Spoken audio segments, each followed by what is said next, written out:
মুআজ্জাজ মুহতারাম মুকাররম সম্মানিত উপস্থিতি, আল্লাহ জাল্লা শানুহু আম্মা নওয়ালুহুর আলী শান দরবারে লাখ কোটি শুকর ও সুজুদ।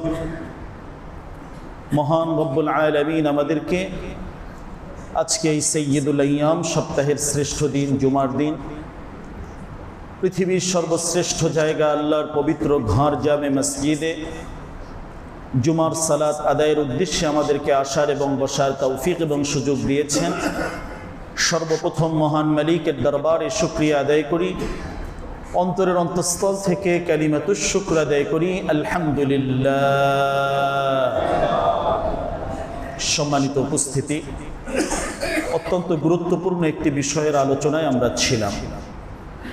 সরওয়ারে কায়নাত সৈয়দে দো জাহাঁ জনাবে মুহাম্মদুর রাসূলুল্লাহ সাল্লাল্লাহু আলাইহি ওয়াসাল্লাম এই উম্মতের যে সমস্ত মানুষদের ব্যাপারে, যে শ্রেণীর মানুষদের ব্যাপারে বিশেষ বিশেষত্বের ঘোষণা আল্লাহ রসুল দিয়েছেন, শ্রেষ্ঠতম বলে উল্লেখ করেছেন, এদের আলোচনার মাঝে আমরা ছিলাম। গত জুমায় আলোচনা হয়েছে উম্মতের শ্রেষ্ঠতম ব্যক্তিগণ কারা। আমরা যারা চলাফেরা করি, হয়তো একত্রেই আমরা আছি, একই সমাজে বসবাস করি, আমাদের পাশেই তারা থাকেন, কিন্তু দৃষ্টিভঙ্গির পরিবর্তনের কারণে, তাদের বিশেষ কিছু আমলের কারণে তারা বিশ্বনবী সাল্লাল্লাহু আলাইহি ওয়াসাল্লামের ঘোষণা অনুযায়ী সর্বশ্রেষ্ঠ ব্যক্তিবর্গ তারা। আমাদের উচিত হলো এই গুণাবলীগুলো আস্তে আস্তে নিজেদের ভেতরে নিয়ে আসা। একটা একটা করে যদি আমরা খুঁজি এবং আনার জন্য চেষ্টা করি, ইনশাআল্লাহ আমরাও আল্লাহ রসুল সাল্লাল্লাহু আলাইহি ওয়াসাল্লামের ঘোষণা অনুযায়ী শ্রেষ্ঠতম মানুষ হতে পারব, উম্মতের শ্রেষ্ঠতম ব্যক্তি এবং শ্রেষ্ঠ সম্পদ আমরা হতে পারব। সরাসরি আলোচনায় চলে যাচ্ছি। গত আলোচনায় আমাদের ছিল এই উম্মতের শ্রেষ্ঠতম ব্যক্তি যাদের শানে, যাদের সম্পর্কে খায়রুন শব্দ আল্লাহ রসুল ব্যবহার করেছেন, এর মাঝে উল্লেখযোগ্য গুরুত্বপূর্ণ ব্যক্তি ছিলেন যারা কোরআনুল কারীমের সাথে সম্পৃক্ত থাকেন, নিজেরা এই তালিম গ্রহণ করেন, এই তালিমের শিক্ষা দেন এবং এই তালিমকে বাস্তবায়ন করার জন্য কোরআনী শিক্ষা যাতে সব জায়গায়, সর্বাবস্থায়, প্রতিটা পরিবারের মাঝে এর দাওয়াত ছড়িয়ে যায়, এজন্য যারা আন্তরিক থাকেন, চেষ্টা করেন। সাথে সাথে আরও একটি বিষয়ের আলোচনা গিয়েছে, যারা দীর্ঘ হায়াত পেয়েছেন এবং এই দীর্ঘ হায়াতের মাঝে নেক আমল যারা করতে পেরেছেন, বিশ্বনবী তাদেরকে শ্রেষ্ঠ বলেছেন। আজকে প্রথমেই যে বিষয়ের আলোচনা আছে, আল্লাহ রসুল সাল্লাল্লাহু আলাইহি ওয়াসাল্লামের ঘোষণা অনুযায়ী খায়রুন নাস মান ইয়ানফাউন নাস। এই উম্মতের মাঝে বিশ্বনবী সাল্লাল্লাহু আলাইহি ওয়াসাল্লামের দৃষ্টিতে তারা অন্যতম উল্লেখযোগ্য শ্রেষ্ঠতম ব্যক্তিবর্গ যারা সদা সর্বদা নিজেদেরকে মানুষের কল্যাণের জন্য, উপকারের জন্য নিয়োজিত রাখেন। আমি এমন একজন ব্যক্তি হওয়ার চেষ্টা করব যে আমার মাধ্যমে কোনো মানুষ যাতে ক্ষতিগ্রস্ত না হয়, যতটুকু পারবো মানুষের কল্যাণে থাকব, মানুষের উপকারে থাকব, পারিবারিকভাবে পরিবারের সদস্যদের জন্য দুনিয়া এবং আখিরাতের উপকার এবং কল্যাণ যে পথে আছে, এজন্য আমি সদা সর্বদা প্রস্তুত থাকব। সমাজের জন্য একজন উপকারী মানুষ যেন আমি হই, ক্ষতিকর কোনো মানুষ যেন না হই। আমার দেশের জন্য আমি একজন কল্যাণকর মানুষ যেন হই। দেশের গুরুত্বপূর্ণ কোনো দায়িত্বে আছি, ওই জায়গা থেকে দেশের জন্য, দেশের কল্যাণের জন্য নিবেদিত প্রাণ হয়ে কাজ করা, দেশের সাথে কোনো অবস্থায় গাদ্দারি না করা, দেশের স্বাধীনতা সার্বভৌমত্ব ঠিক থাকে এমন জায়গায় সঠিকভাবে সিদ্ধান্ত গ্রহণ করা। তো আমি যে স্তরে আছি, যে জায়গায় আছি, আমার কার্যক্রম যেখানে আছে, ওই জায়গায় থেকেই আমি মানুষের জন্য যাতে কল্যাণকর হই, মানুষের জন্য যাতে উপকারী হই, এজন্য আমাদেরকে চেষ্টা করতে হবে। বিশ্বনবী সাল্লাল্লাহু আলাইহি ওয়াসাল্লাম থেকে খায়রুকুম আনফাউকুম লিন-নাস অনেকগুলো বর্ণনা এ মর্মে এসেছে। সবগুলোর মূল কথাই হলো তোমার পুরো দেহটা যেন মানুষের জন্য কল্যাণকর হয়। আল্লাহ রাসূল সাল্লাল্লাহু আলাইহি ওয়াসাল্লামের গুরুত্বপূর্ণ আরেকটি হাদিস, বিশ্বনবী সাল্লাল্লাহু আলাইহি ওয়াসাল্লাম স্পষ্টভাবে উল্লেখ করেছেন, ঘোষণা দিয়েছেন, আমি যে একজন মুসলমান, আমার এই মুসলমানিত্বর পরিচয়টা কোন জায়গায়? আমার সার্বিকভাবে সকল অঙ্গ প্রত্যঙ্গ থেকে অন্য মানুষ সহ সকল মাখলুক যাতে নিরাপদ থাকে। অন্য সবাই যখন নিরাপদ থাকবে তখন আমি একজন প্রকৃতপক্ষে সঠিক মুসলিম হতে পারবো। এছাড়া আমি মুসলিম, আমার নাম মুসলমান, এটা ঠিক আছে, জন্ম নিবন্ধনে মুসলিম, আইডি কার্ডে মুসলিম, মুসলিম দেশে বসবাস করি, সব ঠিক আছে, কিন্তু আমার ভেতরের চরিত্রটা পরিবর্তন যতক্ষণ না হবে বিশ্বনবী সাল্লাল্লাহু আলাইহি ওয়াসাল্লামের ঘোষণা অনুযায়ী তার দৃষ্টিকোণ থেকে আমরা সঠিক আদর্শবান মুসলিম হতে পারবো না।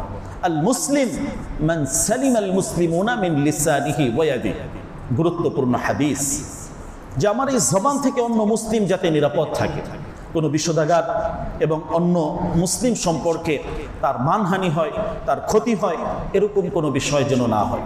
শুধু এতটুকুই নয়, আমার হাত, আমার কার্যক্রম, আমার কলমের লেখনী সব কিছু যাতে মানুষের কল্যাণে ব্যয় হয়, নিবেদিত হয়, মানুষের অকল্যাণে কোনো কাজ যেন না হয়। আমি যে জায়গায় আছি, আমি একটা ডাক্তারি পেশায় আছি, মহান পেশা, এই জায়গায় থেকে মানুষের জন্য যেন আমি কল্যাণকর হই। এমন না হয় রোগী এসে আমার কাছে আতঙ্কগ্রস্ত, বিভিন্ন টেস্ট দিয়ে বিভিন্নভাবে যেটা নয় তার থেকে বাড়িয়ে বলে, মানুষকে অনেক বড় হয়রানি আমরা করছি। এই জায়গায় মানুষের জন্য আমি কল্যাণকর হতে পারলাম না। আমি একজন রাষ্ট্রীয় বিভিন্ন দায়িত্বে আছি, প্রশাসনিক বিভিন্ন দায়িত্বে আছি, তো ওই জায়গায় থেকে মানুষকে ভয় ভীতি নয়, মানুষ যাতে নিরাপদ আশ্রয়ের একটা জায়গা পায়। প্রশাসনের যে কোনো জায়গায় আমি থাকি, মাঠ পর্যায়ে থাকি, উচ্চ কোনো জায়গায় থাকি, ওখান থেকে মানুষের জন্য কল্যাণকর, দেশের জন্য কল্যাণকর যেটা হবে সেটাই যেন আমার থেকে হয়, এই সিদ্ধান্ত আমাকে গ্রহণ করতে হবে। প্রত্যেকটা পরিবারের মাঝে একজন গুরুত্বপূর্ণ ব্যক্তি থাকেন যাকে সবাই ভালোবাসে, যার পরামর্শ গ্রহণ করে, যার দিক নির্দেশনা এবং দূরদর্শিতার কারণে মানুষ সবাই ভালোবাসে, মহব্বত করে। এরকম একজন আদর্শবান মডেল মানুষ আমাকে হতে হবে, যে আমি অন্যের মাঝে প্যাঁচ লাগিয়ে দিলাম, আত্মীয় স্বজনের মাঝে দূরত্ব তৈরি করে দিলাম, বিভিন্নভাবে কিভাবে ঝামেলা লাগে, শয়তান ওই কাজগুলো আমার থেকে করানোর জন্য চেষ্টা করব। সম্মানিত উপস্থিতি, বিশ্বনবী যেহেতু এটা বলেছেন, শ্রেষ্ঠতম ব্যক্তি তারা, উপকারী যারা, তো এই উপকারী মানুষ হওয়া এটা বড় কষ্টের একটি কারণ। হয়তো একজনের জন্য উপকারী, কিন্তু সমাজের বহু এক অংশের জন্য আমি ক্ষতিকর। হয়তো একটা পার্টের জন্য আমাকে মানুষ ভালোবাসে, কিন্তু এমন কিছু সিদ্ধান্ত, এমন কিছু কথা আমি করছি, এমন কিছু কার্যক্রম আছে যার মাধ্যমে আমি অন্য মানুষকে আবার ক্ষতিগ্রস্ত করে ফেলছি। তো এই জায়গাটা বড় গুরুত্বপূর্ণ। তো সমাজের যে যে জায়গায় আছে ওখান থেকেই কল্যাণের কিছু চিন্তা আমাকে করতে হবে। যুব সমাজ, তোমাদের বড় গুরুত্বপূর্ণ দায়িত্ব রয়েছে। সামাজিক অনেক কাজ রয়েছে যেটা ফি সাবিলিল্লাহ, আল্লাহর জন্য, সমাজের মানুষের জন্য, কল্যাণের জন্য এই কাজগুলো আমাদের করতে হয়। বিভিন্ন অবস্থা অনুযায়ী, বিভিন্ন প্রেক্ষাপট অনুযায়ী অনেক সময় অনেক কিছু করতে হয়। কোনো এক জায়গায় দুর্ঘটনা ঘটেছে, তো এখন আমাদের একটা স্বাভাবিকভাবে কিছু মানুষের স্বভাব হয়ে গেছে যে মোবাইলটা বের করে সেখানে ভিডিওটা আগে করি, আগে ওই মানুষগুলোকে উদ্ধার করা। কোনো এক জায়গায় অ্যাক্সিডেন্ট হয়েছে, কোনো এক জায়গায় মানুষ বিপদগ্রস্ত হয়েছে, কিভাবে তাৎক্ষণিক তাদেরকে উদ্ধার করা যায় এই চেষ্টা প্রচেষ্টা এটা আমাদের করা। তো সেখানে লাইভে গিয়ে সেখানে ভিডিও করে বা এইভাবে আমরা কাজ করছি। এরকমভাবে যুব সমাজ বিশেষভাবে যারা আছে, সমাজের জন্য কল্যাণকর অনেক কিছু করার আছে। প্রত্যেকটা জায়গায় সেই কাজগুলো যাতে আমরা করি।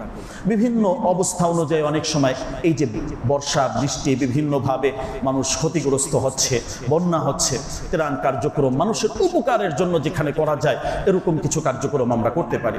বিভিন্ন সময় মানুষের অনেক সময় রক্তের প্রয়োজন হয়, স্বেচ্ছায় রক্তদান কর্মসূচি সহ এই জাতীয় কল্যাণকর অনেকগুলো আছে। অনেক বড় বড় সাদাকায়ে জারিয়া, মানুষের জীবন বাঁচানোর জন্য এগুলো অনেক বড় ভূমিকা রাখে। তো এই কাজগুলো আমাদের করা। আত্মকেন্দ্রিক যে চিন্তা ব্যবস্থা, নিজে কিভাবে উন্নতি হব, নিজে কিভাবে ভালো হব, এটা নয়, সমাজের সামগ্রিক সমস্ত মানুষকে নিয়ে আমাকে ভাবতে হবে, চিন্তা করতে হবে। আল্লাহ তাআলা ওইভাবেই ব্যাপকভাবে বিধান দিয়েছে। তুমি আল্লাহর আসমান জমিন নিয়ে চিন্তা করো, মানুষের কল্যাণ নিয়ে চিন্তা করো, কিভাবে মানুষ উপকৃত হতে পারে। আল্লাহ তাআলা এজন্যই আমাদেরকে এই পৃথিবীতে পাঠিয়েছে। পৃথিবীর সমস্ত কিছু আমাদের সার্ভিস দিচ্ছে, আমরা তো আল্লাহ তাআলার গোলামি করব। আর আল্লাহ তাআলার নির্ধারিত বিধানটাই হলো তুমি মানুষের জন্য কল্যাণকর হও, মানুষের জন্য কোনো ক্ষতিকর কোনো কিছু যাতে তোমার ভেতরে না থাকে। তাহলে সম্মানিত উপস্থিতি, এই যে বিষয়টা, এটা অত্যন্ত অত্যন্ত গুরুত্বপূর্ণ। আমরা অনর্থক বিভিন্ন মানুষের পেছনে লেগে থাকি, কে কি করেছে, কে কি খেয়েছে। এই জায়গায় আমরা আদর্শ বহির্ভূতভাবে অন্য চিন্তা ভাবনা দিয়ে নিজেদের ব্রেনটাকে আমরা ভরে ফেলছি। এই জায়গায় প্রিয় ভাই, আমরা মানুষের জন্য পারলে কিছু ভালো করব, আর না হয় কমসে কম এতটুকু মানুষের জন্য তো দোয়া করতে পারি। এই দোয়া করার মাধ্যমেও মানুষের কল্যাণ করা যায়, যে আল্লাহ এই লোকটার এই প্রয়োজন আছে, আমি পারছি না, মহান মালিক তোমার খাজানায় কোনো কিছুর কমতি নাই, তুমি এই প্রয়োজনগুলো পুরা করে দাও। এটাও মানুষের জন্য বড় ধরনের এক কল্যাণকর সিদ্ধান্ত। তাহলে আমি যেখানেই থাকি, যে অবস্থায় থাকি, যে জায়গায় থাকি, ওই জায়গা থেকেই আমার জন্য কিছু দায়িত্ব আছে, কিছু করণীয় আছে, কিছু কর্মসূচি ইসলাম আমাদেরকে পূর্ব নির্ধারিতভাবেই আগেই ঘোষণা দিয়ে রেখেছে।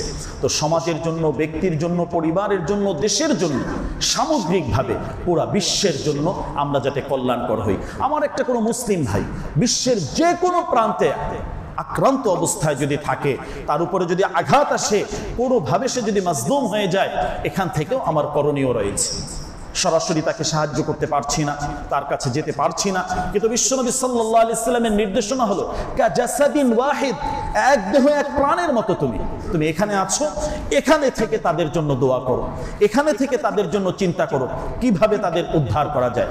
আজকে ফিলিস্তিনের এই মাজলুম মুসলমান, গাজ্জার যে মুসলিমরা রয়েছে, বড় করুণ অবস্থা তাদের উপর দিয়ে যাচ্ছে। খাদ্য খাবার সহ তাদের পরিবেশ পরিস্থিতি, তাদের বসবাস, সমস্ত কিছুতে তারা বড় ধরনের ক্ষতিগ্রস্ত।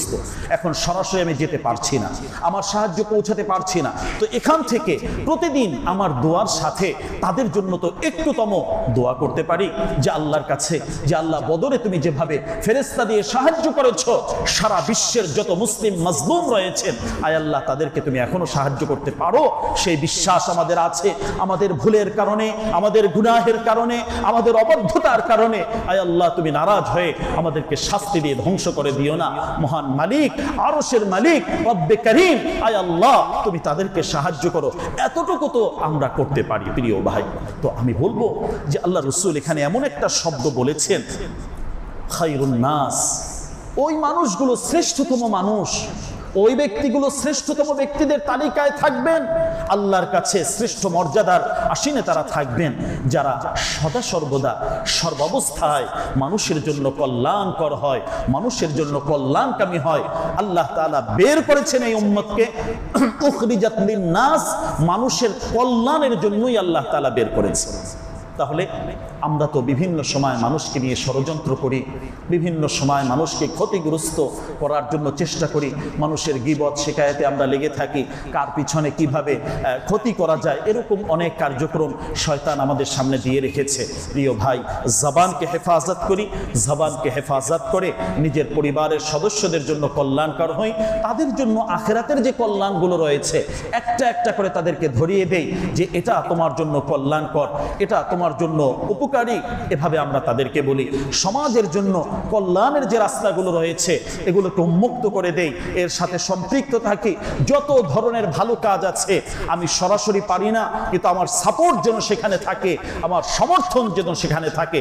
যত ধরনের অন্যায় রয়েছে, অপরাধ রয়েছে, যদিও আমার দলীয় প্রদান করেন, যদিও আমার কাছের মানুষ করেন, আমার প্রিয় ব্যক্তি করেন, কিন্তু এই অন্যায় অপরাধগুলোকে অবশ্যই ঘৃণা করতে হবে, ঘৃণার চোখে দেখতে হবে। এটাই আমার ঈমানের মৌলিক দাবি। বিশ্বনবী সাল্লাল্লাহু আলাইহি ওয়াসাল্লাম এভাবেই আমাদেরকে শিক্ষা দিয়েছেন। তুমি তোমার নিজ হাত দ্বারা পারছো না, জবান দ্বারা বলো, জবান দ্বারা পারছো না, মন থেকে কমসে কম তুমি ঘৃণা করো। মান রাআ মিনকুম মুনকারান ফালইউগাইয়িরহু বিয়াদি ফাইন লাম ইস্তাতি' ফাবিলিসানি ফাইন লাম ইস্তাতি' ফাবিকলবি ওয়া যালিকা আযআফুল ঈমান। তুমি যদি একজন ঈমানদার হয়ে থাকো, তোমার ঈমানের সর্বনিম্ন একটা স্তর হলো অন্যায়, অপরাধ, অশ্লীলতা যে কাজগুলো আছে, তোমার কাছের মানুষ হোক, তোমার ফ্যামিলির মানুষ হোক, এখন সুযোগ গেছে ইচ্ছা মতন একদম জবরদখল করে, চাঁদাবাজি করে, ইচ্ছা মতো বিভিন্ন মানুষকে ঠকিয়ে অনেক কিছু করব, এটাকে ঘৃণা করো। এই যে অপরাধগুলো, এটাকে ঘৃণা করতেই হবে, নিজের কাছের মানুষ হলেও এটা ঘৃণা করতে হবে। এটা বিশ্বনবী সাল্লাল্লাহু আলাইহি সাল্লামের নির্দেশনা। তাহলে প্রিয় ভাই, এই যে ছোট্ট একটি কথা, এই কথাটার ওজন, এই কথাটার মর্ম অনেক বেশি, অনেক গুরুত্বপূর্ণ। তাই আসুন আমাদের ভিতরে চারিত্রিকভাবে এই বৈশিষ্ট্যটা আমরা যাতে ধারণ করতে পারি, লালন করতে পারি, আল্লাহকে খুশি করার জন্য আমরা সর্ব অবস্থায় মানুষের উপকারী যাতে হই, মানুষের পাশে যেন থাকতে পারি, সাহায্যে যেন থাকতে পারি, সহযোগিতায় যেন থাকতে পারি। এটা শুধু আর্থিকভাবে হয় এমনটাই নয়, এটা অনেক ব্যাপক একটি বিষয় যে এটা একজন মানুষকে একটা কথার মাধ্যমে আমি উপকার করতে পারি। একজন মানুষ বিপদে আছেন, তো এই মুহূর্তে উত্তম একটা পরামর্শ, এটাও একটা সাদাকায়ে জারিয়ার আমল। একজন মানুষ একটা বোঝা নিতে পারছে না, তার বোঝাটা একটু জাগিয়ে দেয়। একজন মানুষ একটা পথ চিনছে না, ভাই আপনি এদিকে যান, এটাও একটা সাদাকায়ে জারিয়ার আমল। তো এটা যদি আমি করতে চাই, বহুভাবে আমি করতে পারি। শুধু টাকা পয়সা আছে তো এর মাধ্যমে আমি করব, এর মাধ্যমে উপকারী হব, এতটুকু নয়। আল্লাহ তাআলা এই আমলটাকে অনেক প্রশস্ত করে রেখেছেন, অনেক ব্যাপক করে রেখেছেন। তুমি যেখানে আছো শারীরিকভাবে তুমি করতে পারো, তুমি বুদ্ধি দিয়ে করতে পারো, তুমি তোমার পরামর্শ দিয়ে করতে পারো, তুমি তোমার অর্থ দিয়ে করতে পারো। একজন মানুষ অসুস্থ আছেন, তার হেল্প করার মতো এই মুহূর্তে কেউ নেই, ডাক্তারের কাছে নিয়ে যাবেন এরকম কেউ নেই, হাসপাতালে নিয়ে যাবেন এরকম কেউ নেই, আমি লাব্বাইক বলে সেখানে প্রস্তুত হয়ে যাই। সাহাবায়ে কেরামের সিফত, গুণ এটাই ছিল যে হ্যাঁ তারা এইভাবে উপকার করেছেন। একজন মানুষ তিনি একটা বড় আয়োজন করবেন, একটা অনুষ্ঠান করবেন, একটা ভালো কিছু করবেন, তো তিনি একা পারছেন না, তো তার সাথে সহযোগী হয়ে যায়। যে কোনোভাবে সাহায্যকারী হতে পারি, সহযোগী হতে পারি, তার জন্য উত্তম একজন পরামর্শদাতা হতে পারি। যে কোনো মাধ্যমে আমি যেন একজন উপকারী হতে পারি, উপকারী মানুষ হতে পারি, কল্যাণকামী হতে পারি। এক কথায় আমার থেকে মানুষ, কোনো মাখলুক যাতে কোনো ক্ষতি এটা না পায়, ক্ষতিগ্রস্ত না হয়। মাখলুকের কথা বলেছি, শুধু মানুষ নয়। রাস্তার একটা কুকুর, সে যদি না খেয়ে থাকে, ক্ষুধার্ত থাকে, আমার দায়িত্ব হলো ওই 10 টাকা দিয়ে একটা রুটি কিনে হলেও এই কুকুরটাকে একটু মেহমানদারি করা, তাকে খাওয়ানো। এটার মাধ্যমেও আল্লাহর আরশ পর্যন্ত এই ইবাদতটা পৌঁছানো সম্ভব হয়। যদিও আমলটা ছোট্ট, একেবারেই তুচ্ছ মনে হয়, খুবই সামান্য মনে হয়, কিন্তু এই আমলের বারাকা, এই আমলের শ্রেষ্ঠত্ব এত বেশি যে আল্লাহ তাআলা এর মাধ্যমেও জান্নাতের ফয়সালা করে দিতে পারেন। সুবহানাল্লাহ। হাদিসে এমন অনেক ঘটনা আছে, এমন অনেক ঘটনা হাদিসের ভিতরে আছে। পিপাসার্থ বিভিন্ন মাখলুককে পানি পান করানোর মাধ্যমেও আল্লাহ তাআলা তাদের জন্য জান্নাতের ফয়সালা করেছেন। তো উপকারী এটা মানুষের জন্য যেমন হব, সমাজের জন্য তেমন হব, প্রতিটা মাখলুকের জন্য যেন আমি উপকারী হই। এমন নেই আমার দোকানের সামনে কুকুর আসছে, গরম পানি আমি ঢেলে দিলাম, এমন দৃশ্য আমাদের সামনে আসে, দেখা যায় একটা ঢিল মারলাম, তাড়িয়ে দিলাম, এমনটা নয়। এই যে বৃষ্টির সময় আল্লাহর মাখলুকগুলো, পাখিগুলো, তাদের অনেক সময় থাকার জায়গা হয় না, তাদের ঘর বাড়িগুলো ভেঙে যায়, তো এই জায়গায় একটু আশ্রয়দাতা যাতে আমরা হতে পারি। কাজ করলে প্রিয় ভাই, দৃষ্টিকোণের পরিবর্তন করলে, দৃষ্টিভঙ্গি একটু পাল্টালে অনেক কাজ করা সম্ভব সামাজিকভাবে, এবং আল্লাহ তাআলার বিধান অনুযায়ী অনেক বড় বড় কল্যাণ এবং নেকির কাজ করা সম্ভব হয়। তো এই ছোট্ট একটু হাদিস, এই হাদিসের মর্ম, এর ব্যাখ্যা, এর ওজন আল্লাহ তাআলার কাছে অনেক বেশি। এক কথায় শিরোনাম হিসাবে যদি আমরা বুঝি, তাহলে খায়রুকুম আনফাউকুম, যে তোমাদের মাঝে সর্বশ্রেষ্ঠ তারাই হবেন যারা মানুষের জন্য সদা সর্বদা কল্যাণকার হবেন। তো আজকের এই আলোচনা থেকে মূল যে মেসেজ আছে, এটা যেটা আমরা নিয়ে যাব, আমাদের ঘরের প্রত্যেকটা সদস্যদের সাথে এই বিষয়ে আমরা আলোচনা করব, পরামর্শ করব, কিভাবে আমার মানুষের জন্য উপকারী আমরা হতে পারি। আমার ফ্যামিলির কে কে অসহায় আছে, আমার প্রতিবেশীর মাঝে কে কে দুর্দশাগ্রস্ত আছে, এবার এই মুহূর্তে দাঁড়িয়ে কার কি প্রয়োজন আছে, যতটুকু একটু চিন্তা করি, এই চিন্তা করাটাও ইবাদত। আমি কিছু করতে পারছি না, শুধু একটু চিন্তা করব, এই চিন্তা করাটাও ইবাদত। আল্লাহ তাআলা কোরআনে মাজিদে অনেকগুলো ঘটনা এমন এনেছেন। একটা পিপিলিকার ঘটনা আল্লাহ কোরআনে মাজিদে এনেছেন, একটা পিপিলিকার, নামলুন। এই নামলুনের ঘটনাটা কেন আনা হয়েছিল, তাফসীরের ভিতরে দীর্ঘ আলোচনায় গুরুত্বপূর্ণ একটি অংশ তথ্য এখানে এসেছে। নামলুদখুলু মাসাকিনাকুম লা ইয়াহতিমান্নাকুম সুলাইমান ওয়া জুনুদুহু ওয়া হুম লা ইয়াশউরুন। এই আয়াতে ব্যাখ্যায় তাফসীরের ভিতরে আসছে যে এই পিপিলিকার দায়িত্বে যে ছিল, সে তার নিজের জন্য চিন্তা করেনি, তার বাকি পিপিলিকা যারা আছে তাদের সবাইকে নির্দেশ দিয়েছে, ফিকির করেছে তাদের জন্য চিন্তা করেছে যে এই মুহূর্তে তোমরা যার যার নিরাপদ আশ্রয়ে চলে যাও, তোমাদের গর্তে ঢুকে যাও। সুলাইমান নবী আলাইহিস সালাম এবং তার বাহিনী আসছেন, হয়তো তারা না দেখে তোমাদেরকে পাড়া দিতে পারেন, তোমরা পিষে যেতে পারো, তোমরা মারা যেতে পারো, তোমরা যার যার মতো করো, নিজেরা নিজেদের নিরাপদ আশ্রয়ে চলে যাও।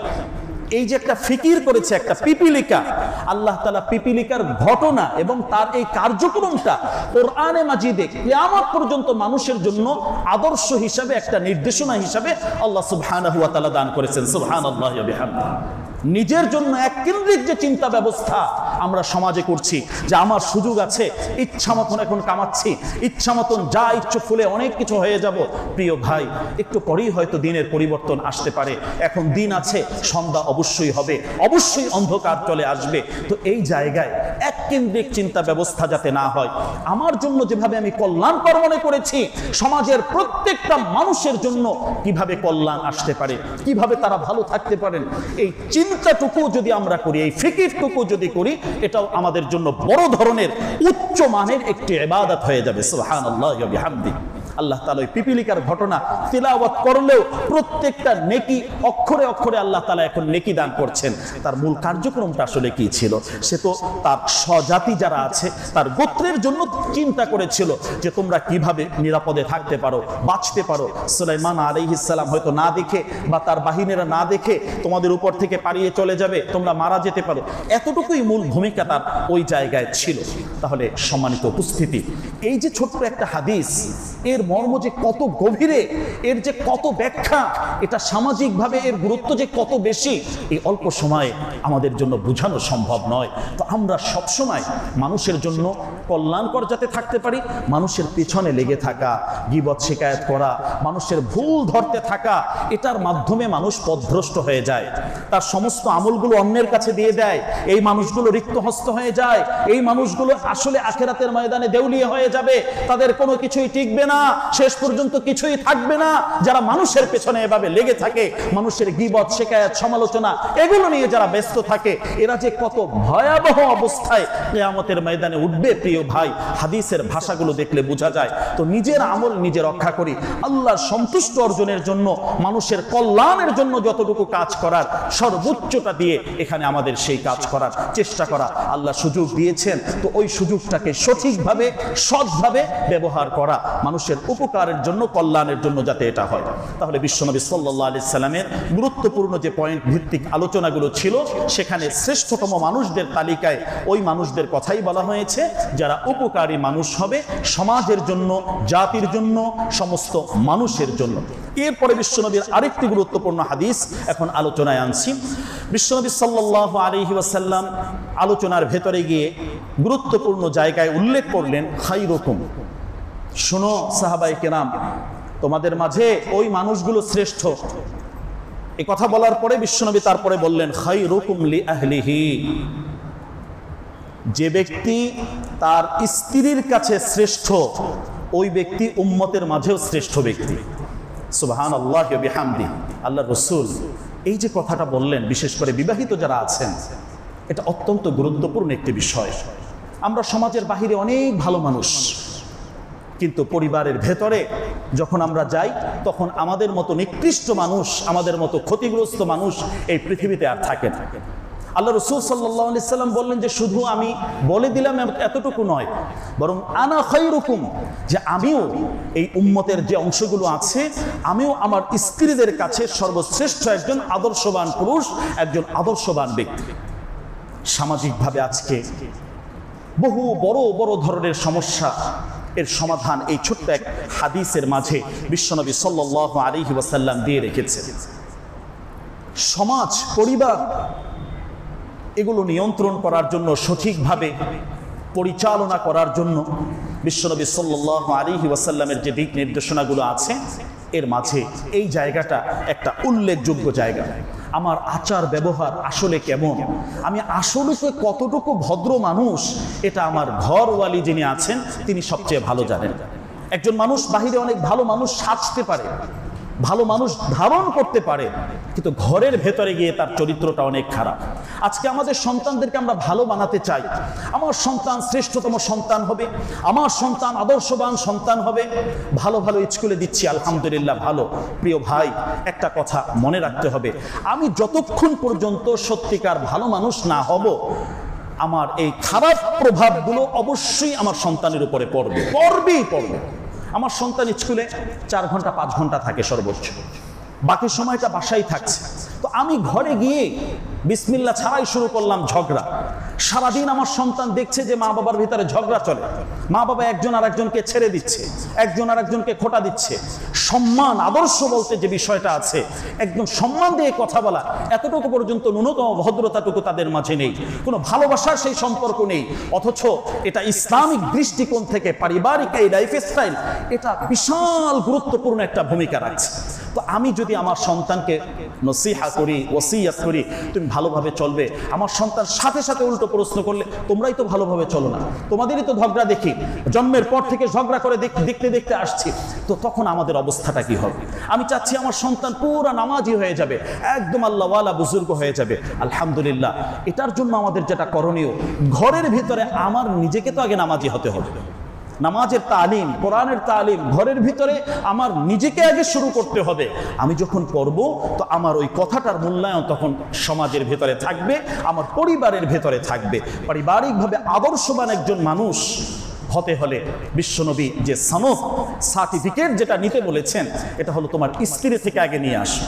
কারণ তুমি যে আসলে কতটুকু ভালো মানুষ, বাহিরে দোস্ত আহবাব যারা আছেন, বন্ধু বান্ধব যারা আছেন, তাদের সাথে অনেক সুন্দর কথা বলছো, অনেক ভালোভাবে কথা বলছো, কিন্তু ঘরের ভেতরে ঢুকে এই ভালো কথাটা তোমার আর থাকে না। তুমি ওই জায়গায় বিভিন্নভাবে তাদেরকে অনেক অত্যাচার করো, তাদের জন্য সহযোগিতার কোনো মনোভাব তোমার ভিতরে নেই। অথচ বিশ্বনবী সাল্লাল্লাহু আলাইহি ওয়াসাল্লাম পারিবারিক স্ত্রী সন্তান তাদেরকে ভিন্নভাবে সময় দিয়েছে। আমরা আমাদের পরিবারের জন্য কতটুকু সময় দিচ্ছি? সারাদিন আমার ব্যস্ততা, আমার ব্যবসা বাণিজ্য, আমার চাকুরি, সব কিছু নিয়ে বাহিরে ব্যস্ত।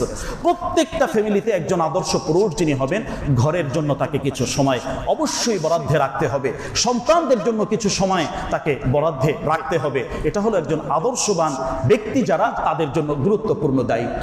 বিশ্বনবী সাল্লাল্লাহু আলাইহি ওয়াসাল্লাম রাষ্ট্রীয় দায়িত্বগুলো শেষ করে রাতের বেলা ঘরে যেতেন, বিবিদেরকে নিয়ে বের হতেন, ঘুরতে বের হতেন। অনেক হাদিস আমরা দেখি, এমনকি দৌড় প্রতিযোগিতার কথাও আমাদের সিরাতের মাঝে আমরা শুনি যে রাতের বেলা বিবিকে নিয়ে বের হয়েছেন, দৌড় প্রতিযোগিতা করেছেন।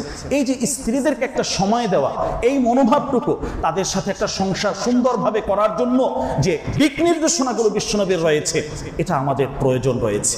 বিশ্বনবী সাল্লাল্লাহু আলাইহি ওয়াসাল্লাম রাষ্ট্রীয় সমস্ত কাজ শেষ করে ঘরের ভিতরে তাদেরকে সময় দিতেন এবং সকলের খোঁজ খবর বিশ্বনবী ওভাবে রাখতেন। তো আমরা এত ব্যস্ত, আমাদের রোবোটিক যে একটা জীবন ব্যবস্থা আমাদের হয়েছে, আমরা সব এখন এই জায়গায় আমরা কমার্শিয়াল হয়েছি। আমাদের বিবিদের জন্য সময় নেই, সন্তানদের জন্য সময় নেই, বিভিন্ন অভিযোগ অনুযোগ আমাদের মা বোনদের পক্ষ থেকে এরকম শত শত আসতে থাকে। তো এই জায়গায় যে একটা সামঞ্জস্যতা, এটা আমাদের সমন্বয় করতে হবে। এই সমন্বয়হীনতার কারণে আজকে অনেক ফ্যামিলি আজকে ধ্বংসের দিকে, তারা আজকে ডিভোর্সের দিকে, তারা আজকে তালাকের দিকে, মা বাবার তাদের এই সুসম্পর্কগুলো আজকে সন্তানরা দেখতে পাচ্ছে না। তো বিশ্বনবী সাল্লাল্লাহু আলাইহি ওয়াসাল্লাম এই জায়গায় অনেকগুলো দিক নির্দেশনামূলক আলোচনা দিয়েছেন যে আমাদের পারিবারিক জীবনে, দাম্পত্য জীবনে সুখী কিভাবে হওয়া যায়, পরিবার কিভাবে সুন্দরভাবে তাদের সাথে ভালো আচার ব্যবহার করা যায়, তাদের সাথে উগ্র মেজাজ এগুলো না করা। আল্লাহ রাসূল সাল্লাল্লাহু আলাইহি ওয়াসাল্লাম আমাদের থেকে অনেক অনেক অনেক অনেক গুণ বেশি ব্যস্ত ছিলেন। রাষ্ট্রীয় সমস্ত দায়িত্ব তিনি পালন করতেন। এরপরেও বিশ্বনবী যখন ঘরে যেতেন, ফি মিহনাতি আহলিহি, পরিবারের সাংসারিক যে কার্যক্রমগুলো আছে, এই কার্যক্রমে নিজ হাতে বিশ্বনবী সেখানে তাদের কাজে অংশগ্রহণ করতেন, ঘরের কাজে অংশগ্রহণ করতেন। এই চুলার পিঠে চলে যেতেন এবং রান্না বাড়ার কাজে সহযোগিতা করতেন।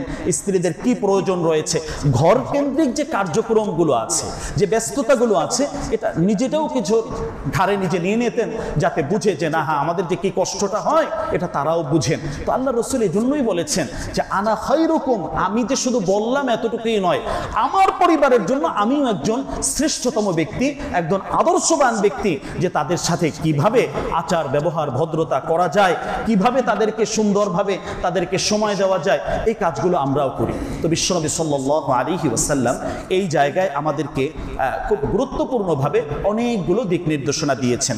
তো আমরা আমাদের ঘরওয়ালি যারা আছেন তারা যতক্ষণ পর্যন্ত কোরআন এবং সুন্নাহর আয়নায়, কোরআন এবং সুন্নাহর দৃষ্টিকোণ থেকে যে কোনো ধরনের দাবি বা তাদের যে কথাগুলো এগুলো শুনতে হবে, তাদের পরামর্শগুলো নিতে হবে। বিশ্বনবী সাল্লাল্লাহু আলাইহি ওয়াসাল্লাম উম্মাহাতুল মুমিনিনদের অনেকগুলো গুরুত্বপূর্ণ পরামর্শ নিয়েছেন এবং যে কোনো সমস্যা বাহিরে যেভাবে পরামর্শ করেছেন, ঘরে গিয়েও উম্মাহাতুল মুমিনিন তাদের সাথে আল্লাহ রসুল পরামর্শ করেছেন, দেখো এই সমস্যাগুলো হচ্ছে, তো এর সমাধানটা আমরা কিভাবে কি করতে পারি। তো আমি নিজেই এমন এক ব্যক্তি যে সব সিদ্ধান্ত আমি বলছি, মানে আমি বলছি, আমারটাই কার্যকর হবে, হবে না মানে কি বলো তোমরা। তো এরকম হলে তখন ওই সংসারের ভিতরে ঝামেলা লাগবে। প্রিয় ভাই, সমাজের ভিতরে এরকম ভাবে আল্লাহ রসুলের সুন্নাহ কি, পরামর্শ করো, সবার থেকে মতামত নেও, দেখো, এরপরে সিদ্ধান্ত গ্রহণ করো। আল্লাহর সাহায্য তোমার সাথে তুমি পাবে। তুমি যদি একাই এক কেন্দ্রিক, যে আমারটাই সব কার্যকর, আমি একদম সব কিছু, তাহলে প্রিয় ভাই বড় বড় জায়গায় ভুল করব, এক পর্যায়ে হতাশ হব, এক পর্যায়ে আফসোস করতে হবে। তো এই লাইনটা বড় গুরুত্বপূর্ণ লাইন। বিশেষ করে আমরা আমাদের বিবিদের যে মর্যাদাগুলো আছে কোরআন এবং সুন্নাহর আলোকে, তাদের যে শ্রেষ্ঠতম জায়গাগুলো আল্লাহ রসুল দিয়ে রেখেছেন, তারা কোনো কাজের লোক নয়, তাদের সেই শ্রেষ্ঠের জায়গায়, শ্রেষ্ঠত্বর জায়গায় আমাদেরকে রাখতে হবে। কখনোই খোটা দেওয়া নয়। আমরা বিভিন্ন কথায় কথায় খোটা দেই তাদেরকে, তাদের আত্মমর্যাদা কেন্দ্রিক কোনো ধরনের আঘাত তারা যেন না পায়, এটা আমাদের খেয়াল রাখতে হবে। বিশ্বনবী সাল্লাল্লাহু আলাইহি সাল্লাম এই জায়গায়ও বিশেষভাবে আমাদেরকে দিক নির্দেশনা দিয়েছেন।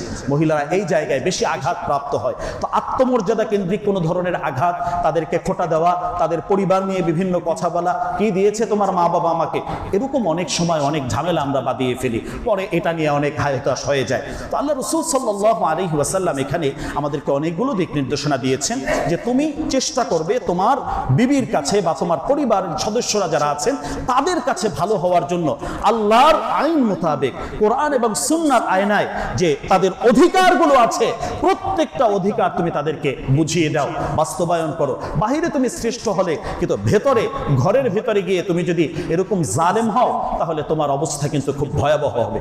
আমাদের অনেক ভাইয়ের হয়তো চরিত্রটার অংশে এরকম থাকতে পারে। তো আজকের এই বিশ্বনবীর এই নসিহা, এটা একটা আলো, এই আলোটা গ্রহণ করে ঘরের ভেতরের যে সমস্ত জায়গায় আমাদের এই অন্ধকারগুলো আছে, এই অন্ধকারগুলো আমাদেরকে দূর করতে হবে।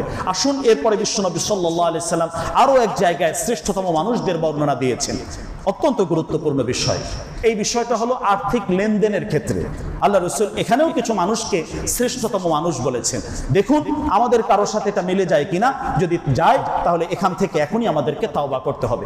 আল্লাহ রাসূল সাল্লাল্লাহু আলাইহি সাল্লাম বলেছেন, খায়রুকুম, তোমাদের মাঝে শ্রেষ্ঠতম ব্যক্তি হলেন তারা, আহসানুকুম কাদাআন, যারা মানুষের লেনদেনটা যথাসময়ে সঠিকভাবে পরিশোধ করে। একজন মানুষ আমাকে উপকার করলেন, এখন মনে হচ্ছে উপকার করেই সে নিজেকে বিপদে ফেলে দিয়েছে। উপকার করলেন, আমাকে আমার পাশে ছিলেন বা আমাকে আর্থিকভাবে হেল্প করলেন, আমি বিপদে ছিলাম, হয়তো দেখা যায় যে আমি কিছু টাকা তার থেকে এনেছি, এখন এই টাকাটা চাইতে গিয়ে এক মহা বিপদ শুরু হয়েছে। কিসের টাকা, কবে নিয়েছি, কিভাবে, এটা নয়। বিশ্বনবী বলছে আহসানুকুম কাদাআন, চাওয়ার আগে তোমার নির্ধারিত সময়ে তোমার দায়িত্ব হলো সুন্দরভাবে তার কাছে পৌঁছিয়ে দেয়। তুমি আবার তার কাছে যে চাইতে আসবে বা তুমি চাইতে আসার পরে বিভিন্নভাবে তার সাথে খারাপ ব্যবহার, আজকে সমাজে অনেক বন্ধু বান্ধবের সম্পর্ক ছিন্ন হচ্ছে এই আর্থিক লেনদেনের কারণে। আমাদের আর্থিক এই মুআমালাতের এই জায়গাটায় বিভিন্ন জটিলতা এবং ঝামেলার কারণে আজকে দেখা যায় অনেক দূরত্ব তৈরি হয়ে গিয়েছে। দোকান থেকে নিলাম, এখন ওই দোকানের সামনে থেকেই আর হাঁটি না। একজনের থেকে নিলাম মাল সামানা, নেওয়ার পরে বেচা বিক্রি আমি করলাম, সেখান থেকে লাভবান হলাম, এখন যার থেকে নিলাম তার ফোনটাও ধরলাম না, ব্লক করে রাখলাম, সে ফোন দিলে আরো বাজে ব্যবহার করছি, কোনোভাবেই আমাকে আর খুঁজে পাচ্ছে না। আমি অন্য সাইডে ভালো মানুষ হতে পারি, নামাজি হতে পারি, কিন্তু এই মানুষের আর্থিক লেনদেন এই জায়গায় ঝামেলা করার কারণে আমি সেজদায় যতই কান্নাকাটি করি, যতক্ষণ এটা পরিশোধ না করব, আমার মতো নিকৃষ্ট মানুষ পৃথিবীতে আর দ্বিতীয়টা আর নাই। কারণ এটা আর্থিক লেনদেন, মানুষের হকের ব্যাপার। এই জায়গায় আল্লাহ তাআলাও কোনো কথা বলবেন না। এখন দিব না, অবশ্যই দিতে হবে। দিব না মানে দিতেই হবে। কিভাবে দিব? আমার এই আমলগুলোর মাধ্যমে হাসরের ময়দানে, কিয়ামতের ময়দানে তার প্রত্যেকটা অর্থ আমাকে পরিশোধ করতেই হবে। তাহলে বিশ্বনবী সাল্লাল্লাহু আলাইহি ওয়াসাল্লাম আর্থিক লেনদেনের ক্ষেত্রে, যে আমাদের ঋণ পরিশোধের ক্ষেত্রে উত্তমভাবে এটা আমার করতে হবে। ভালো মনের মানুষের পরিচয় এখানে আমাদেরকে দিতে হবে, যে বিভিন্ন সময় মানুষ থেকে বাকি নিলাম, বিভিন্ন সময় তার থেকে উপকার নিলাম, এই উপকার গ্রহণ করার পরে এখন তার সাথে একটা ভালো ব্যবহার তো দূরের কথা, সে আমার এখন সবচেয়ে বড় শত্রু হয়েছে। আল্লাহ রসুল তো বললেন যে যখন তার থেকে নিলা তো তাৎক্ষণিক তাকে বলো জাযাকাল্লাহ খায়ের, যে আল্লাহ তোমাকে উত্তম দান বিনিময় দান করুন। এবং তুমি যে মেয়াদে নিলা, যে সময় নিলা, টাকাটা নিলা, নেওয়ার সময় অনেক বিপদ, অনেক কিছু, এখন আর তুমি ফেরত দিচ্ছ না। এখন তুমি পুরা রূপটা চেঞ্জ করে ফেলেছো, চেহারাটাই চেঞ্জ করে ফেলেছো। তুমি হলো একজন নিকৃষ্টতম মানুষ। কল্যাণকর মানুষ যদি হতে চাও, শ্রেষ্ঠতম মানুষ যদি হতে চাও, তাহলে তোমার ঋণ পরিশোধের ক্ষেত্রে বা মানুষের লেনদেনের ক্ষেত্রে আহসানুকুম, উত্তম ব্যবহারকারী হতে হবে। এবং আদায়ের ক্ষেত্রে, এটা আদায় যে তুমি করবে, সেক্ষেত্রে যথাসময়ে সঠিকভাবে উত্তম পদ্ধতিতে তোমাকে এটা আদায় করতে হবে। বিশ্বনবী এখানে এই নির্দেশনা আমাদেরকে দিয়ে রেখেছেন। তো অন্য অন্য জায়গায় ভালো, কিন্তু এই আর্থিক লেনদেনের ক্ষেত্রে আমাদের অনেক ভাই হয়তো এমন হয়ে যেতে পারেন যে এখানে আমরা ধরা খেয়ে যেতে পারি। উত্তমের বিনিময় হলো, এর বিপরীত যে বিষয়টা হলো, এটাই হলো অনুত্তম, অকল্যাণকর। যদি আমি এটা না করি তাহলে অকল্যাণের মাঝে আমি পড়ে যাচ্ছি। আল্লাহ রসুল সে কথা আমাদেরকে বলে দিয়েছেন। তো এই জায়গায় যদি কারো ঝামেলা থাকে সেটাও আমাদেরকে শেষ করতে হবে। এরপরে বিশ্বনবী সাল্লাল্লাহু আলাইহি ওয়াসাল্লাম আরেকটা বললেন, খায়রুল আসহাব ইনদাল্লাহ খায়রুকুম লিসাহিবিহি। তোমার পাশে যিনি আছেন, তোমার প্রতিবেশী যিনি আছেন, তার সাথে তুমি কল্যাণের ব্যবহার করো, তার জন্য একজন উত্তম আদর্শবান মানুষ তুমি হও। তোমার প্রতিবেশী, তোমার পাশে যিনি আছেন, তোমার বন্ধুদের জন্য, কারো জন্য তুমি কোনো ক্ষতিকর মানুষ যেন না হও। তার জন্য সবসময় ভালো একটা কথা বলো, প্রতিবেশীর সাথে ভালো কিছু ব্যবহার করো। এক্ষেত্রে বিশ্বনবী সাল্লাল্লাহু আলাইহি সাল্লাম প্রতিবেশীর অনেক দিক নির্দেশনা, তাদের নিয়ম নীতিমালা এগুলো বলেছেন। ভালো একটা কিছু পাকাচ্ছ তুমি, তোমার সামর্থ্যে থাকলে তোমার পাশের বাসায় যিনি আছেন তাকে দাও। এতটুকু যদি সম্ভব না হয়, আল্লাহ রাসূল তো এত ব্যাপকভাবে কথাটি বলেছেন, তুমি গোস্ত দিতে পারছো না তো একটু ঝোল বাড়িয়ে দাও, একটু আলু, 1-2 পিস গোস্ত মিলে ওই পাশের প্রতিবেশী যারা আছে তাদেরকে একটু দাও। তোমার সুন্দর রান্না বাড়া হচ্ছে, অনেক ঘেরান হচ্ছে, একাকি সব খেলে আর ফিরে যে ভরলে, তুমি একজন কল্যাণকর মানুষ হতে পারলে না। আল্লাহ রসুল বললেন একা একা সব করবে এটা নয়। তোমার বিল্ডিং এ পাকডাক হচ্ছে, খুব ডাক দিয়ে, কিন্তু আশপাশের প্রতিবেশীরা কোনো কিছুই পেল না, সব নিজের মতো করে নিজে। সামর্থ্যে থাকলে এই জায়গায় তুমি একজন শ্রেষ্ঠ মানুষের পরিচয় দিতে পারো, মাঝে মাঝে তাদেরকে খোঁজ খবর নিতে পারো। তো এই প্রতিবেশী, আমি মসজিদে আসলাম, আমার পাশে যিনি বসছেন সাময়িক সময়ের জন্য তিনি আমার প্রতিবেশী, তো ভালো কিছু তার সাথে শেয়ার করা, ভালো তার জন্য কল্যাণকর কিছু হওয়া। আমি গাড়িতে উঠছি, আমার পাশের সিটে যিনি বসেছেন, তো ওই সাময়িক সময়ের জন্য তিনি আমার প্রতিবেশী। তো এইভাবে বিশ্বনবী সাল্লাল্লাহু আলাইহি ওয়াসাল্লাম আমাদের ইসলামিক পূর্ণাঙ্গ জীবন ব্যবস্থার যে রূপরেখাগুলো আল্লাহ রসুল দিয়েছেন, সেখানে এই কথাগুলো বলেছেন। অন্যের জন্য কষ্টের কোনো মাধ্যম এবং কোনো কারণ যেন আমরা না হই। এরপরে বিশ্বনবী সাল্লাল্লাহু আলাইহি ওয়াসাল্লাম আরো এক জায়গায় বলেছেন, সেটা নামাজের ভেতরে। নামাজের এক জায়গায় এসেও আল্লাহ রসুল এই কথা বললেন, খায়রুকুম আলয়ানুকুম মানাকিব ফিস সালাহ, যে নামাজের ভিতরে যার ঘাড়টা নরম থাকে এই ব্যক্তিগুলো কল্যাণকর মানুষ। এর কি অর্থ? এই যে আমরা বিশাল বড় বড় জায়নামাজ বিছিয়ে নামাজ পড়ি, প্রিয় ভাই, নামাজের সময় গুরুত্বপূর্ণ যে বিধানটা হলো যে একেবারে পাশে পাশে লেগে দাঁড়ানো। আমরা যদি ফাঁকা রাখি, এই জায়গায় শয়তান ঢুকে এবং ঢুকে নামাজের মাঝে ওয়াসওয়াসা সৃষ্টি করে, এটা হাদিসের কথা। এখন আমার জায়নামাজে আমি কাউকে আসতে দেব না, তো দুটো জায়নামাজ বড় বড় পাশে বিছালাম, মাঝে অনেক জায়গা ফাঁকা আছে। বিশ্বনবী বলেন যে এই জায়গায় তোমার ঘাটটা যদি নরম হয়, অর্থাৎ আরেক ভাই পেছন থেকে এসেছেন, তুমি আস্তে নরম করে দিলে, তাকে একটু জায়গা করে দিলে, তুমি এমন ভাবে শক্ত করে, আরে মিয়া জায়গা আছে নাকি, এখানে গ্যাদারিং করতেছেন, যান পিছনে যান, এ কথা বলার অধিকার তোমার নাই। তো এই জায়গায় যদি আমি একজন শ্রেষ্ঠ মানুষ হতে চাই, তাহলে নামাজের কাতারের যে ফাঁকা জায়গাগুলো নিজেরা তো বন্ধ করবই, অন্যদেরকেও এক্ষেত্রে সহযোগিতা করব। নিজেরা তো দাঁড়াবোই ঠিক মতো, যে এই জায়নামাজ আরেকজনকে এনে এখানে দিলাম, যে অন্য একটু ফাঁকা জায়গা আছে সেখানে আরেকজনকে ডেকে আমি নিজে আমার ঘাটটাকে একটু নরম করে দিলাম। বিশ্বনবী এই জায়গায়ও বলেছেন, মানাকিব, যাদের এই ঘাটটা নরম অর্থাৎ শক্ত করে আরেকজনকে সুযোগ দেয় না, এরকম যদি না হয়, তার নরম যে একটু জায়গা আছে, মনে হচ্ছে যে একজন মানুষ দাঁড়াতে পারবে, এই কাজটা যারা করবেন তারা হলেন এই উম্মতের শ্রেষ্ঠতম ব্যক্তিদের অন্য অন্যতম তারা। বিশ্বনবী সাল্লাল্লাহু আলাইহি সাল্লাম এখানেও সেই শ্রেষ্ঠতম মানুষ যারা আছেন তাদের কথাটি আল্লাহ রাসূল সাল্লাল্লাহু আলাইহি ওয়াসাল্লাম এখানে উল্লেখ করেছেন। বিশ্বনবী সাল্লাল্লাহু আলাইহি ওয়াসাল্লাম এরপর আরো এক জায়গায় এই খিয়ারুকুম এই শব্দটা বলছেন, খিয়ারুকুম আল্লাযীনা ইযা রাউ যিকরাল্লাহ, যে এমন কিছু মানুষ সমাজে আছেন, আমাদের উচিত হলো ওই মানুষগুলোর মতো হওয়া কিংবা ওই মানুষগুলোর সাথে সম্পৃক্ত রাখা, যে যাদেরকে দেখলে আল্লাহর কথা স্মরণ হয়, যাদের কথা শুনলে আল্লাহর দ্বীনের উপরে, ঈমানের উপরে, ইসলামের উপরে আমল করতে আগ্রহ আসে, আমল করাটা সহজ হয়। এই মানুষগুলো হলো উম্মতের শ্রেষ্ঠতম মানুষ। তাহলে যাদের কথা, যাদেরকে দেখে আল্লাহর দিকে সংযোগ পাওয়া যায়, আল্লাহর দিকে আসা যায়, এই মানুষগুলোকেও বিশ্বনবী সাল্লাল্লাহু আলাইহি ওয়াসাল্লাম শ্রেষ্ঠতম মানুষদের তালিকায় বিশেষভাবে উল্লেখ করেছেন। তো এখন আমাদের দায়িত্বের জায়গা থেকে যে আমাদের আমলগুলো কিভাবে সুন্দর করব, ভালো করব, এজন্য এরকম মানুষদের সাথে যাওয়া বা এরকম মানুষ নিজেরা হয়ে যাওয়া, যে আমি নিজে যাতে এমন হয়ে যেতে পারি যে আমার মাধ্যমে একজন মানুষ আল্লাহওয়ালা হবেন, দ্বীনের কথা শুনবেন, দ্বীনের কাজে আসবেন, আমলের লাইনে আসবেন, আমি দাওয়াত ও তাবলীগের মেহনতে আসতে পারি, হক্কানি কোনো উলামায়ে কেরামের কাছে আসতে পারি, ভালো কোনো খানকার সাথে সম্পৃক্ত রাখতে পারি।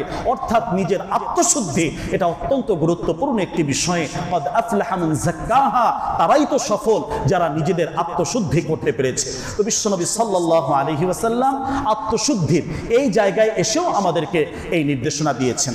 এরপরে বিশ্বনবী সাল্লাল্লাহু আলাইহি ওয়াসাল্লাম আরো যে কথা বলেছেন, খিয়ারুকুম আহসানুকুম আখলাকা, তোমাদের মাঝে শ্রেষ্ঠতম ওই ব্যক্তিবর্গ যাদের চরিত্রটা ভালো।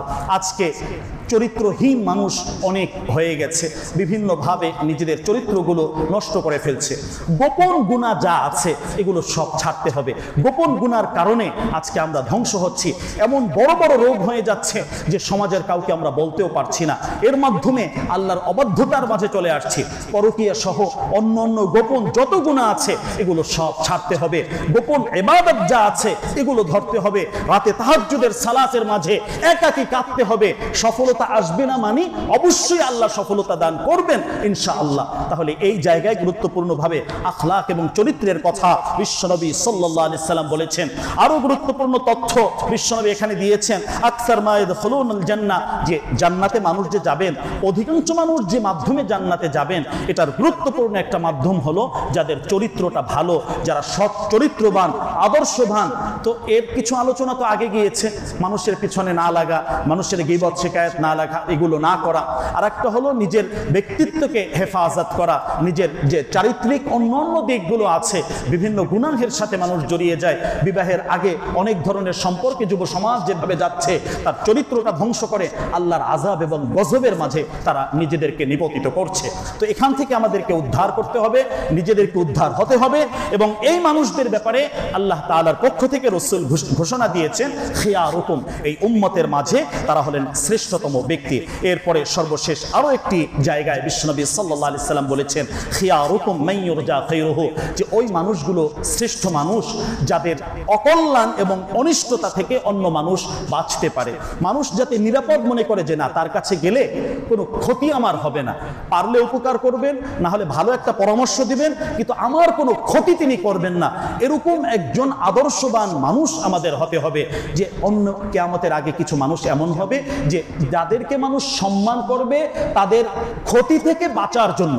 আল্লাহ রাসূল সাল্লাল্লাহু আলাইহি সাল্লাম হাদিসে ভাবে বলেছেন, কিয়ামতের আগে এমন একটা সময় আসবে, ক্ষতি থেকে বাঁচার জন্য মানুষ তাকে সম্মান করবে, যে তাকে সম্মান না করলে, একটা সালাম এখন না দিলে আমাকে ঝামেলায় ফেলে দিবে, আইনি বিভিন্ন মাইর পেছে ফেলে দিবে, বিভিন্নভাবে সামাজিকভাবে আমাকে নাজেহাল করে ফেলবে। তো এজন্য মামা, এজন্য বিভিন্নভাবে না না আপনি তো অনেক কিছু, এইভাবে অনেক পামটাম তাকে দেওয়া হয়। আল্লাহ রাসূল বলছেন এমনটা নয়, তুমি আসলেই আদর্শবান বাস্তবিক একজন মানুষ হও, যে তোমার থেকে কোনো ক্ষতি অন্য মানুষের দিকে যাতে না যায়। তো আমার প্রত্যেকটা কথা, আমার চিন্তা ভাবনা, এই সবগুলো যাতে কল্যাণের জন্য হয়, উম্মতের জন্য হয়, উম্মতের কল্যাণের পথে যাতে এগুলো নিবেদিত প্রাণ হয়। সর্বশেষ আরো এক জায়গায় বিশ্বনবী বলেছেন, খায়রুকুম মান আত'আমাত তা'আম, শ্রেষ্ঠতম মানুষদের আরেকটি তালিকা বিশ্বনবী সেখানে দিয়ে খাদ্য খাবার সংক্রান্ত বিষয়ে আল্লাহ রাসূল বলেছেন যে শ্রেষ্ঠ মানুষদের উল্লেখযোগ্য একটা অংশ হলেন তারা যারা মানুষকে বিভিন্ন সময় খাবার খাওয়ান। তো এই একটা গুণ, এটাও আমাদেরকে আনতে হবে,